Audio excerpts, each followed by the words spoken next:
हम अपनी जिंदगी में हर परेशानी से डरते हैं, पर तकलीफ ही हमें बहुत कुछ सिखाती है। चलिए जानते हैं कुछ बातें जो आपके दुख भरे जीवन को बदल सके। श्री कृष्ण कहते हैं, सुखी वही रह सकता है जिसे पता चल चुका है कि पूरे संसार में कोई सुखी नहीं है। मिलता तो बहुत कुछ है जिंदगी में, बस हम याद उसी को रखते हैं जो हासिल ना हो सका।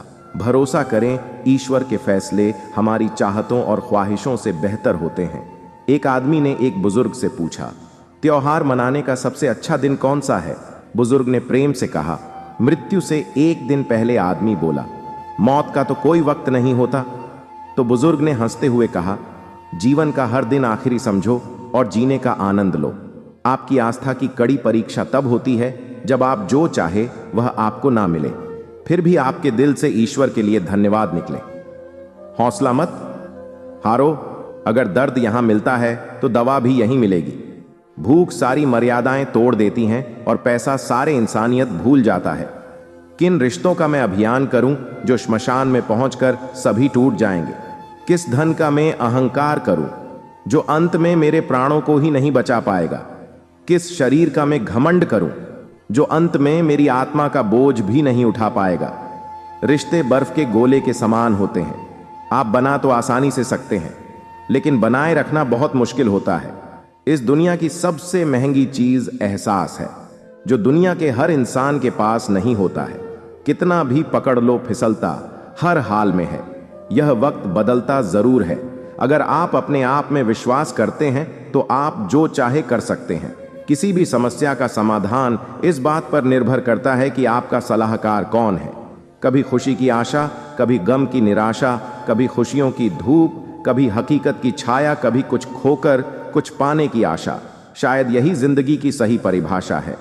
जिंदगी की दौड़ में जो आपको दौड़ के हरा नहीं पाते, वही लोग आपको तोड़कर हराने की कोशिश करते हैं। अक्सर लोग कहते हैं खुश रहा करो, पर मजाल है अगर रहने देते हो। आज जमाना ही कुछ ऐसा है। सादगी और ईमानदारी से आपको अपने ही लोग जीने नहीं देंगे। यदि जिंदगी में आपके साथ सब कुछ गलत हो रहा है तो धैर्य रखिए, क्योंकि रोकर हंसने का मजा ही कुछ और है। आप क्या हैं ये सिर्फ और सिर्फ आप जानते हैं, तो लोग आपके बारे में अंदाजा लगाते हैं। दर्द सहने की आदत बना, एक दिन आंसू आना खुद बंद हो जाएंगे। जो आसमान छूने का हौसला रखते हैं वह गिर जाने की परवाह नहीं करते। ऐसे दोस्त ना बनाएं जो पक्षी की तरह दाना पानी चुगे और उड़ जाए, बल्कि ऐसे दोस्त बनाओ जो पानी और मछली की तरह हमेशा सुख दुख में साथ रहे। अधिकतर लोग समझने के इरादे से नहीं सुनते, बल्कि जवाब देने के लिए सुनते हैं। अगर आप अपनी जिंदगी बदलना चाहते हो तो समझने वाला भी बनिए और जवाब देने वाला भी। जिंदगी में कभी मायूस ना हो, क्योंकि जिंदगी कहीं से भी अपना रुख बदल सकती है। हमेशा याद रखिए, आपकी मंजिल चाहे कितनी भी दूर या ऊंची क्यों ना हो, रास्ता हमेशा आपके पैरों के नीचे ही होता है।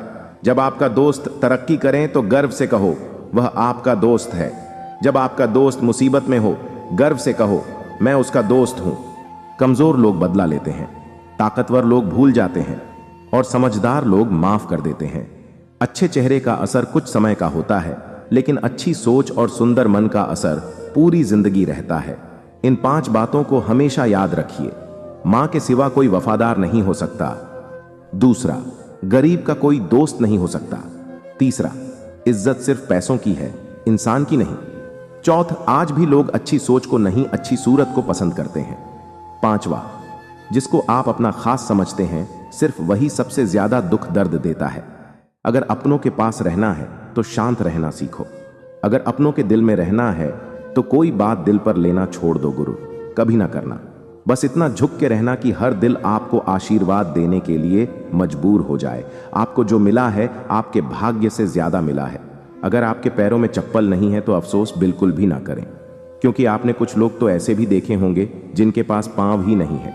जिंदगी में मुस्कुराने की वजह मत खोजो, बस हमेशा मुस्कुराते रहो। जिंदगी में इतना संघर्ष जरूर करें कि आपके बच्चे का आत्मविश्वास बढ़ाने के लिए दूसरों का उदाहरण ना देना पड़े। यदि आप गरीब पैदा हुए हैं तो यह आपकी गलती नहीं है, लेकिन अगर आप गरीब रहकर मरते हैं तो यह निश्चित रूप से आपकी ही गलती है। आपको दूसरों की गलतियों से सीखना होगा, क्योंकि सारी गलतियों को खुद करके सीखने के लिए आपके पास इतना बड़ा जीवन नहीं है। पहले खुद पर विश्वास करो, पहले खुद को जीतो।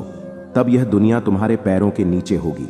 जब खुशी का एक दरवाजा बंद हो जाता है तो दूसरा दरवाजा खुल जाता है, लेकिन जब हम बंद दरवाजे को देखते रहेंगे तब तक हमें दूसरा दरवाजा नहीं दिखेगा जो हमारे लिए खोला है। कठिन रास्ता हमेशा खूबसूरत जगह की ओर ले जाते हैं। जब कोई तुम्हें ठुकराता है तो दुखी मत होना, क्योंकि गरीब लोग महंगी चीज नहीं खरीद सकते। यदि आप तनाव को और हार को नहीं संभाल सकते तो आप सफलता का प्रबंध नहीं कर सकते। यदि आप महान काम नहीं कर सकते तो छोटी चीजों को महान तरीके से करें। सफलता अनुभव से आती है और अनुभव बुरे अनुभव से आता है। समस्याएं हमारे जीवन में बिना किसी वजह के नहीं आती। उनका आना इशारा है कि हमें अपने जीवन में कुछ बदलना है। भाग्य उनका साथ देता है जो कठिन परिस्थितियों का सामना करके भी अपने लक्ष्य के प्रति दृढ़ रहते हैं। यादों में बड़ी ताकत होती है, वह कल को आज में जिंदा रखती है। अगर आपने सफर शुरू कर ही दिया तो बीच रास्ते से लौटने का कोई फायदा नहीं होगा, क्योंकि वापस आने में जितनी दूरी तय होगी क्या पता मंजिल उससे भी पास हो। दूसरों पर ध्यान देने से बेहतर है खुद में रहो, खुद को समझो और आगे बढ़ो। किसी को भी इतनी इज्जत ना दो कि वह आपका अपमान करे, वह भी सिर्फ इस वजह से कि आप उनसे प्यार करते हैं। जब आपको लगे कि दूसरों को समझाना मुश्किल है, तब आप खुद को समझना शुरू करें। दूसरों की भावनाओं का अपमान करते वक्त इतना याद रखें कि जो चीज आपके लिए कुछ नहीं, वह दूसरों के लिए बहुत कुछ हो सकती है। उनका सम्मान हमेशा करो जो अपना काम छोड़कर आपको वक्त देते हैं।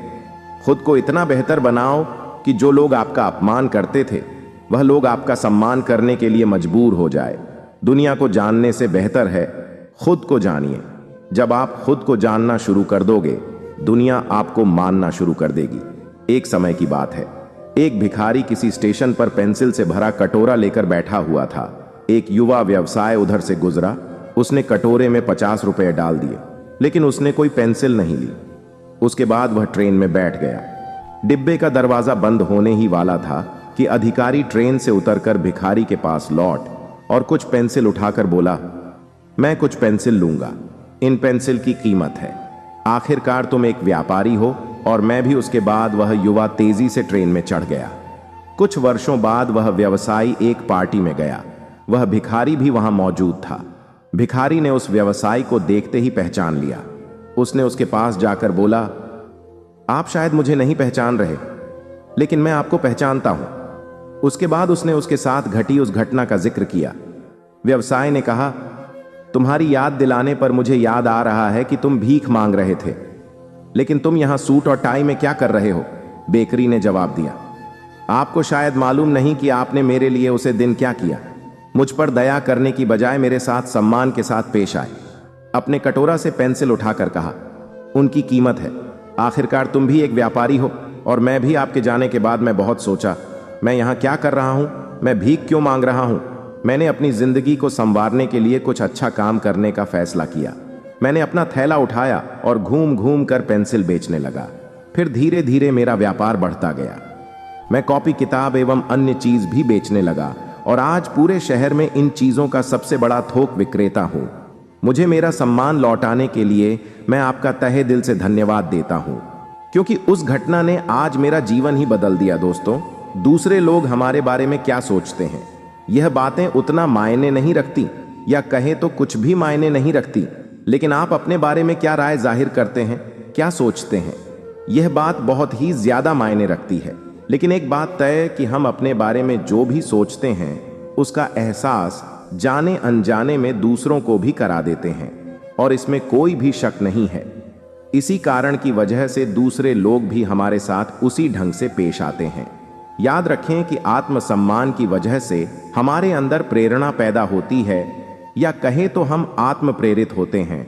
इसलिए आवश्यक है कि हम अपने बारे में एक श्रेष्ठ राय बनाएं और आत्मसम्मान से पूर्ण जीवन जिए। किसी की मदद करने के लिए धन की नहीं, एक अच्छे मन की जरूरत होती है। ठुकरा दो अगर दे। कोई जिल्लत से समंदर इज्जत से जो मिले तो कतरा भी बहुत है। नहीं आता मांगना तो खाली हाथ फैला दो। वह बंद लबों की बोलियां भी सुनता है। माना कि वक्त सता रहा है, पर कैसे जीना है वह भी तो बता रहा है। कमियां ढूंढोगे तो मिल ही जाएगी। ईश्वर के बंदे हैं, ईश्वर तो नहीं। जिन्हें निभाना होता है वह ना तो बड़ी बड़ी कस्में खाते हैं, ना ही छोटी छोटी बात पर जताते हैं। कई रिश्ते ऐसे होते हैं जिन्हें जोड़ते जोड़ते इंसान खुद टूट जाता है। किसी को मानने से पहले यह जरूर देख लेना कि वह तुमसे नाराज है या परेशान। जिसको मैं की हवा लगी, उसे ना फिर दवा लगी ना दुआ लगी। बहुत से उलझना का जवाब यही है, मैं अपनी जगह सही हूं, वह अपनी जगह सही है। जिसको जो कहना है कहने दो, अपना क्या जाता है। यह तो वक्त वक्त की बात है, और वक्त सांप का आता है। हमें तो सिर्फ ठेला दिखता है सड़क पर, हकीकत में वह अपना पूरा घर खींचता है। हर दिन अच्छा नहीं हो सकता, पर हर दिन कुछ ना कुछ अच्छा जरूर होता है। अनमोल है वह लोग जो आपकी आवाज से आपका हाल बता देते हैं।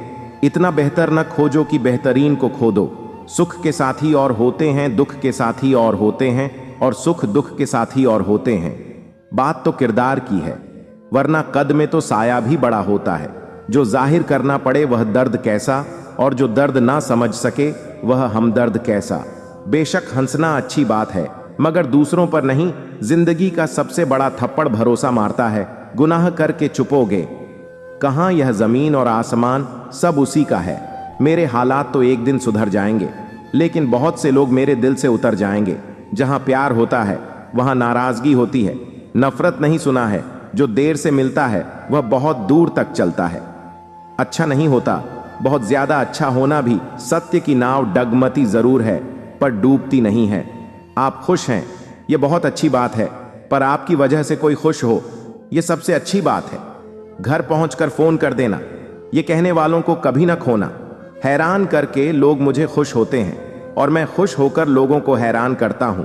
बरसाती हुई बारिश और रोती हुई आंखों का एहसास उन्हीं को होता है जिनके घर कच्चे हैं और दिल नाजुक कदम कदम पर नए इम्तिहान रखती है। जिंदगी तू मेरा कितना ख्याल रखती है। एक दिन एक सन्यासी अपने शिष्यों के साथ एक काम में जा रहे थे। वहां एक व्यक्ति ने उन्हें देखा और गालियां देने लगा। सन्यासी शांत और चुप खड़े रहे। उसे व्यक्ति की बातें सुनते रहे, बिना किसी प्रक्रिया के सुनते रहे। जब वह आदमी थक कर चला गया तो एक सेशन जिज्ञासा से पूछा, गुरुदेव आपने उसे कुछ कहा क्यों नहीं? गुरुदेव मुस्कुराए और बोले, अगर कोई आपको एक तोहफा देता है और आप उसे स्वीकार नहीं करते तो वह तोहफा किसका रह जाएगा? शिष्य ने जवाब दिया, जिसने यह दिया उसी का। गुरुदेव ने समझाया, ठीक उसी तरह अगर मैं उसके अब शब्द स्वीकार नहीं करता तो वह उसी के पास रह जाते हैं। मैंने उसकी नकारात्मकता को अपने अंदर आने नहीं दिया। क्या आप कभी सोचते हैं जीवन में सच्चा सुख क्या है? क्या आप कभी सोचते हैं कि मृत्यु उसे कैसे निडर होकर जीना चाहिए? आज मैं आपको एक ऐसी कहानी सुनाने जा रहा हूं जो आपको इन प्रश्नों का उत्तर देगी। दोस्तों, एक बार की बात है, एक नौजवान युवक एक संत के पास आता है और उनसे कहता है कि हे गुरुदेव, क्या आप मेरे एक सवाल का जवाब देंगे?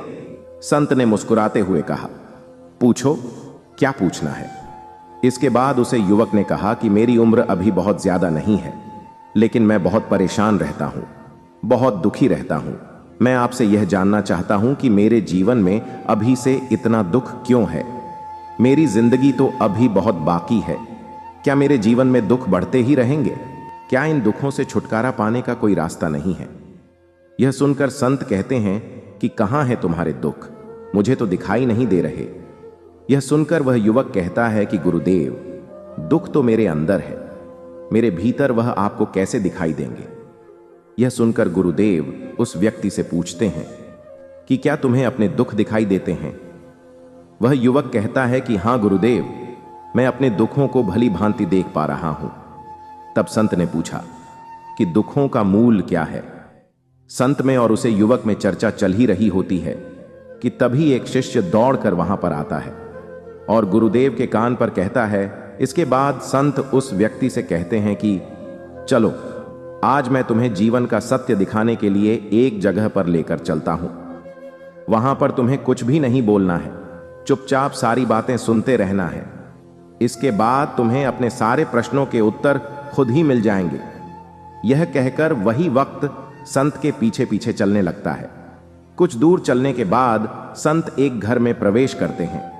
घर में प्रवेश करने के बाद वह युवक और संत देखते हैं कि वहां पर बहुत सारे लोग खड़े हैं और बीच में चारपाई पर एक वृद्ध आदमी लेटा हुआ है। संत को देखते ही सभी लोगों ने उनके लिए रास्ता बनाया और संत उस आदमी के पास वहीं चारपाई पर जाकर बैठ जाते हैं।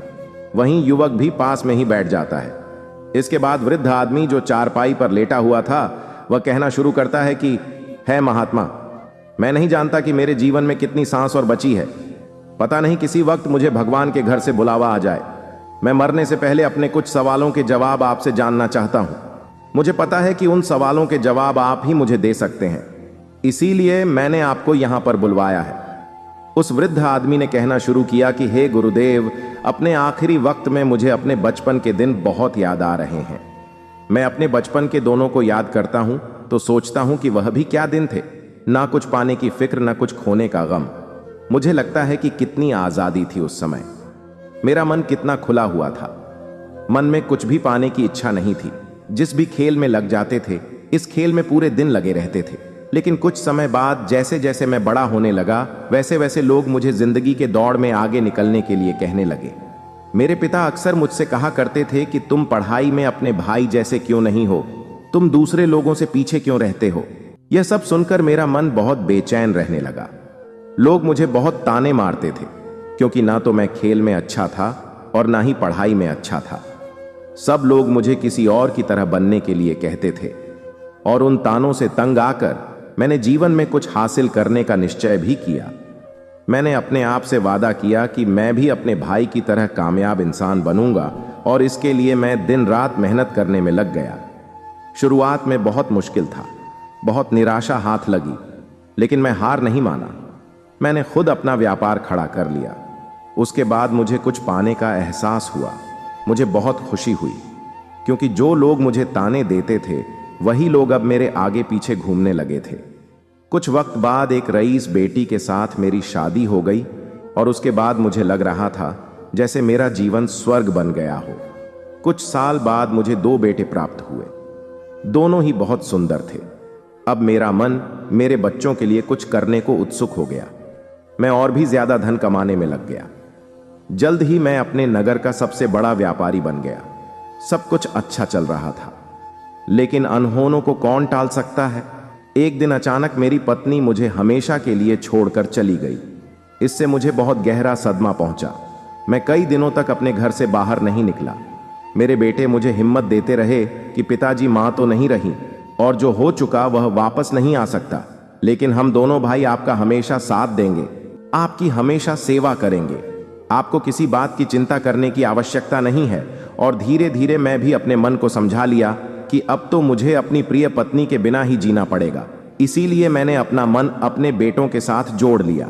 उनकी खुशी में ही मुझे खुशी होती थी, उनके दुख में ही मुझे दुख होता था। लेकिन गुरुदेव, जीवन चक्र में अक्सर मुझे महसूस होता था कि आखिर जीवन क्या है। जीवन को उसकी गहराइयों में कैसे जाना जाए, यह कैसे जाना जाए कि मैं कौन हूं और मैं इस दुनिया में क्या करने के लिए आया हूं। ऐसे तमाम सवाल मेरे मन में उठते रहते थे और मुझे आपके बारे में भी पता चला कि आप ऐसे ध्यान प्रणालियों बताते हैं जिससे जीवन का मतलब समझा जा सकता है। लेकिन मैं हमेशा सोचता रहता था कि पहले मैं अपने जीवन से दुखों और परेशानी को दूर कर देता हूं, उसके बाद ध्यान में मैं अपना पूरा मन लगाऊंगा। और यही सोच सोचकर मैं कभी ध्यान नहीं कर पाया। धीरे धीरे वक्त बिता रहा और आखिर में उम्र ढलने के बाद में बीमार पड़ गया। वैसे मेरे जीवन में कोई कमी नहीं रही। मेरे बेटों ने मेरा अच्छा साथ दिया। मैंने जीवन बहुत कुछ हासिल किया। लेकिन मैं अपने जीवन को पीछे मुड़कर देखता हूं तो मुझे एहसास होता है कि मेरे बचपन के दिन ही सबसे प्यारे दिन थे। तब उसे आदमी ने संत से पूछा, मैं चंद मिनट का मेहमान हूं, यह मैं जानता हूं, लेकिन क्या कुछ ऐसा सूत्र मुझे बता सकते हैं जिससे कि मैं सुकून से मर सकूं, मेरे मन के सारे सवाल जवाब शांत हो जाएं और मैं जीवन का असली मतलब समझकर मर सकूं। यह सुनकर संत ने कहा कि हर इंसान को बचपन के दिन प्रिय क्यों होते हैं, क्योंकि उसे समय उसे कोई भी चिंता नहीं रहती। वह आजाद होता है, उसके मन में कोई लालसा नहीं होती। जिस काम में भी लग जाता है उसी में मग्न हो जाता है। लेकिन जैसे जैसे इंसान की आयु बढ़ने लगती है वैसे वैसे उसकी इच्छाएं, उसकी कामनाएं दिन में दिन बढ़ती जाती हैं। और इसीलिए अक्सर इंसान भविष्य की तैयारी में लगा रहता है या फिर अतीत के बारे में सोचता रहता है और वह वर्तमान में जीना भूल जाता है। वहीं अगर हम किसी छोटे बच्चों को देखें तो उसके लिए कोई भविष्य या कोई अतीत नहीं होता, उसके लिए तो बस वर्तमान होता है और इसीलिए वह वर्तमान में आनंदित होकर रहता है। अपनी पत्नी और अपने भविष्य की योजनाओं में ही बता दिया। और तुम हमेशा यही सोचते रहे कि पहले मैं अपने जीवन को व्यवस्थित कर लेता हूं और उसके बाद सत्य की खोज करूंगा, उसके बाद ध्यान करूंगा। लेकिन हम यह भूल जाते हैं कि कल कभी नहीं आता। भविष्य की योजनाएं कभी पूरी नहीं होती। जब एक योजना पूरी होती है तो हमारा मन दूसरी योजनाएं बना लेता है और इस प्रकार जीवन चक्र चलता रहता है। और अब आखिरी समय में जब मृत्यु तुम्हारी सैया पर लेती है तो तुम्हें एहसास हो रहा है कि मैं जीवन में कुछ भी हासिल नहीं किया। अब तुम्हें लग रहा है कि जो भी तुमने किया उसमें से तो तुम एक सुई भी अपने साथ नहीं ले जा सकते। अगर यही बात तो उसे वक्त समझ लेते, तुम इस वक्त ध्यान सत्य की खोज में लग जाते। तुम कोई ऐसी चीज खोजने की कोशिश करते जो तुम्हारे साथ जा सके, जो तुम्हें परिपूर्णता से करने का मार्ग दिखा सके। उस वृद्ध आदमी ने हाथ जोड़कर संत से कहा कि गुरुदेव, यह तो मैं जानता हूं कि मुझसे गलतियां हुई हैं। मैंने अपने जीवन को सार्थक रूप से जिया ही नहीं और इस बात का मुझे बहुत गहराई से एहसास हो चुका है। लेकिन मैं आपसे फिर से वही सूत्र जानना चाहता हूं कि क्या मैं परिपूर्णता के साथ नहीं मार सकता? क्या मुझे अभी सत्य की कोई झलक नहीं मिल सकती? यह सुनकर संत ने उसे आदमी से कहा कि अब तो एक ही सूत्र समझने लायक रह जाता है और वह सूत्र है कि तुमने जीवन में जो कुछ पाया, जो कुछ भी यहीं पर छोड़कर चले जाओ, उसे अपने मन के साथ जोड़कर मत ले जाओ। अपने मन में यह भाव पैदा करो कि तुमने अपने जीवन से बहुत कुछ सीख लिया और वास्तविकता में तुमने अपने जीवन में बहुत प्रगति की।